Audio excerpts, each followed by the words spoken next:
Jacksonville bold for 11.8.23.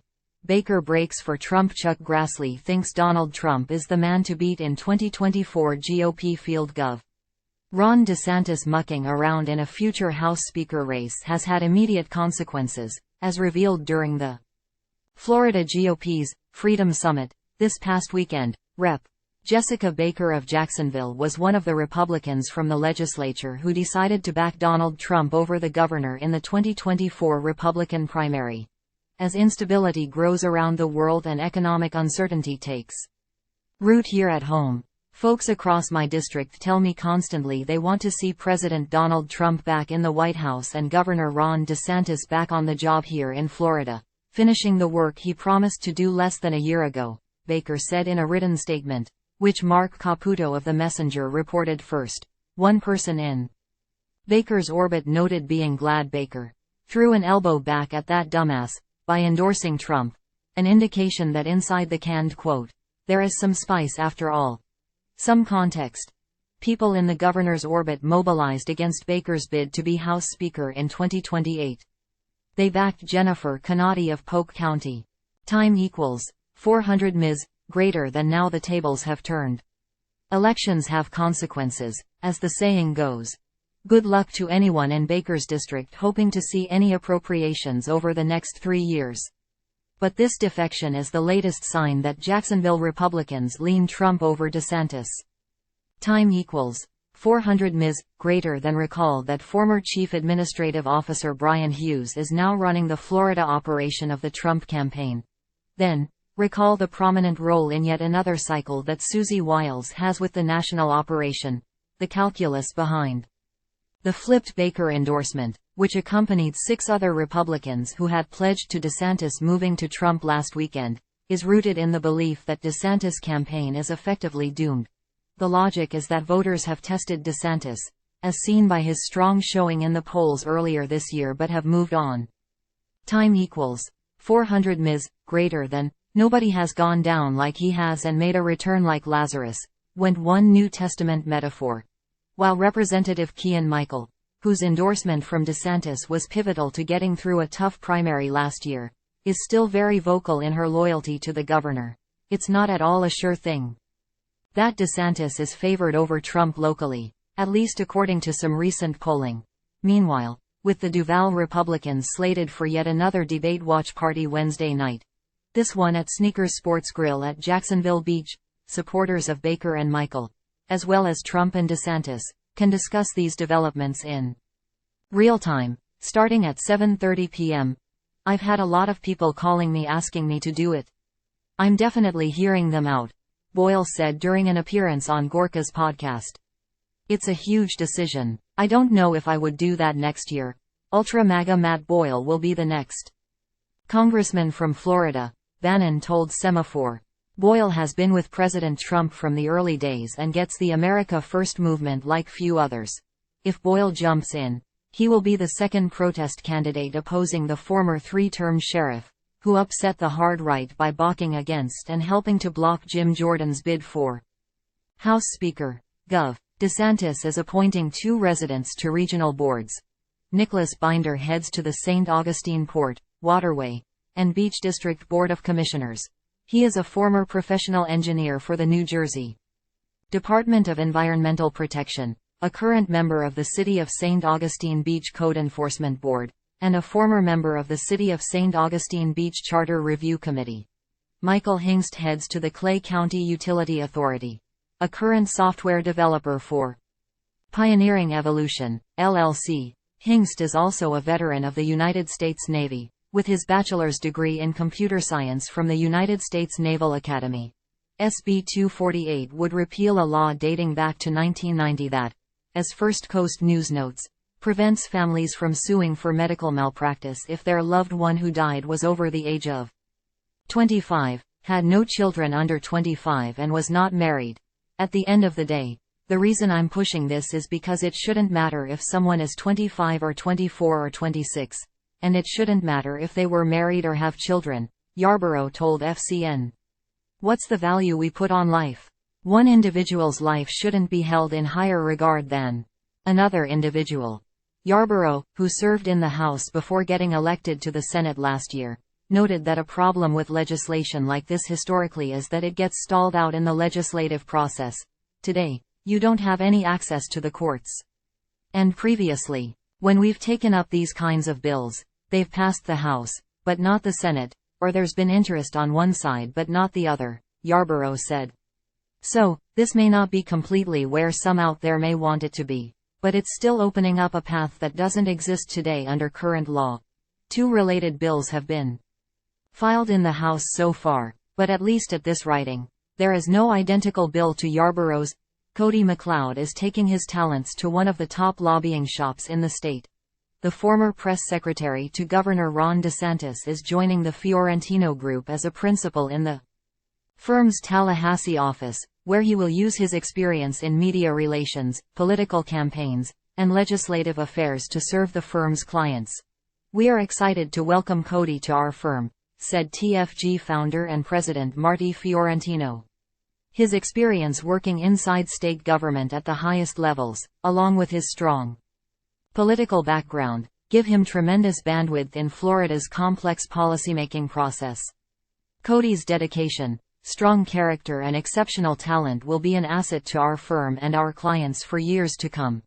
McLeod most recently worked for the Republican Party of Florida, where he served as state political director and the primary liaison between RPOF and the 2022 statewide campaigns for DeSantis, Attorney General Ashley Moody, Chief Financial Officer Jimmy Patronis and Agriculture Commissioner Wilton Simpson.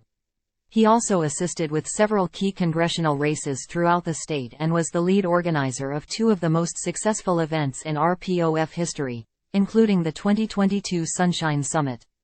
Time equals 400 Ms. Greater than McLeod previously worked as the Director of Legislative Affairs at the Department of Business and Professional Regulation and as DeSantis press secretary, where he staffed and traveled with the governor throughout his first 2.5 years in office. Before the DeSantis era, McLeod worked at a Tallahassee area lobbying firm. He began his political career as a session intern with the Fiorentino Group. Unanimous selection, in Jacksonville's latest illustration of political recurrence, a former city council president and 2019 mayoral candidate is just 1 vote and 8 days away from confirmation as the city's chief financial officer. Ana Lopez Brosh, who lost her mayoral challenge to Lenny Curry 4 years ago, cleared the Rules Committee Monday by a 5-0 vote, setting the stage for a vote by the whole council November 14. Suppose the nomination of Brosh clears the whole council. She will have succeeded where previous nominations of former Republican city council members to major posts by Democratic Mayor Donna Deegan have failed. Al Ferraro withdrew his nomination to head neighborhoods this year, and then came Randy DeFore's subsequent withdrawal from consideration to lead the office of general counsel. Time equals 400 Ms. Greater than Brosh, now a Democrat, endorsed Deegan in the mayoral race a day before the general election. At the time, she cited Deegan refusing to privatize the local utility JEA while crediting the former newscaster for running a more positive campaign than defeated Republican Daniel Davis. Brosh's selection for the position was announced earlier this year. Still, she could not take the job formally until October due to pre-existing commitments with her private sector employer. She is currently the acting head of the Finance and Administration Department. I've spent my entire 30-plus year career in the accounting profession, covering roles in accounting, auditing, administration and relationship management. I bring unique experience to this role in having served on the City Council, particularly serving multiple years on the Finance Committee and as its chair, which will help me be a better service to Mayor Deegan, as well as you and your City Council colleagues, Brosh told the committee Monday. Time equals 400 Ms. Greater than her nomination was advanced without any discussion among the committee members, none of whom served when Brosh was on the City Council. The unanimous selection means that the full council could pass it without discussion, as it will likely be on the consent agenda, unless someone pulls it for an individual vote. Time equals 400 Ms. Greater than party pooper, in an increasingly partisan Jacksonville. A former Democratic City Council president is ready to surpass party lines. Eric Smith wants Deegan to back his push to remove party affiliation indications from municipal election ballots. We can do this by amending our existing policy that requires candidates for mayor and city council to identify themselves with a letter D, R or I in parentheses on the official ballots. How can a candidate speak openly as an individual in a so-called nonpartisan election while publicly having to state their party affiliation and presumed loyalty? Smith argues that by taking the significant step of dropping political party identification in local elections, we can open the door for more open debate on actual local issues, and create a forum for candidates to speak honestly about their own positions on these issues. Time equals 400 Ms. greater than Smith's proposal comes as even nominally nonpartisan races, like two of 2022's Duval County School Board contests, were swung by the political machine of Governor DeSantis, which was at a high point last year. Deegan, a capital D Democrat who has interfaced with the state and national parties as a candidate and an elected official, may not be an exponent for this proposal. Time equals 400 Ms. greater than, and it's even more likely the supermajority GOP city council wouldn't be on board. Most columnists in the Jacksonville market need more direct experience working in city government. Chris Hand is not one of them.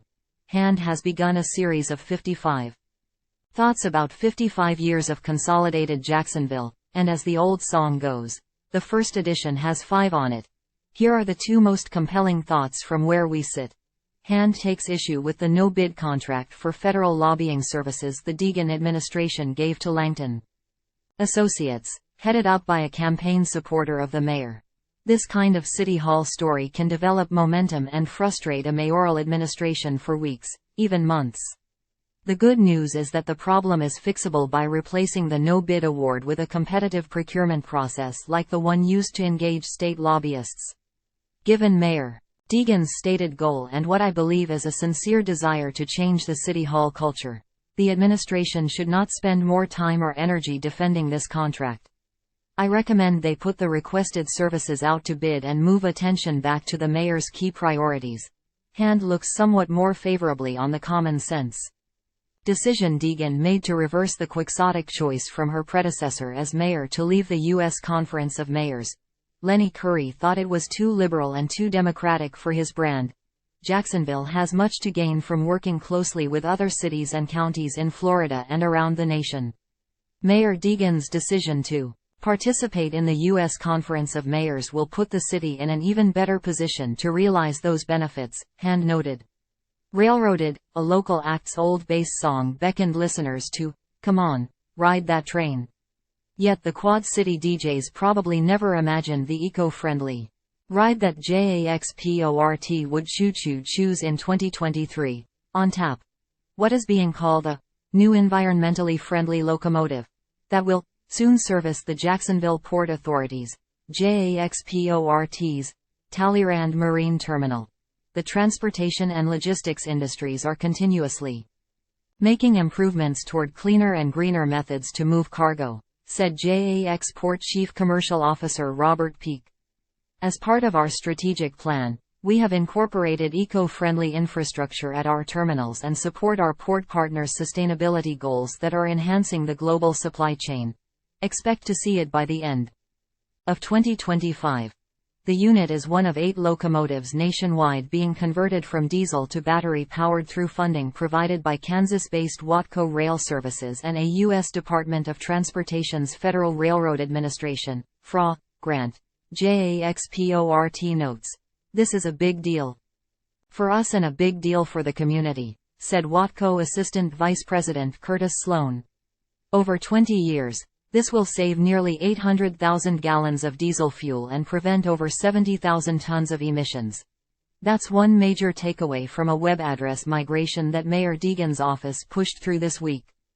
Time equals 400 Ms. greater than, it's a new day in our city, said Mayor Deegan. So, we felt it was time to refresh Jacksonville's website in order to give citizens the best experience possible.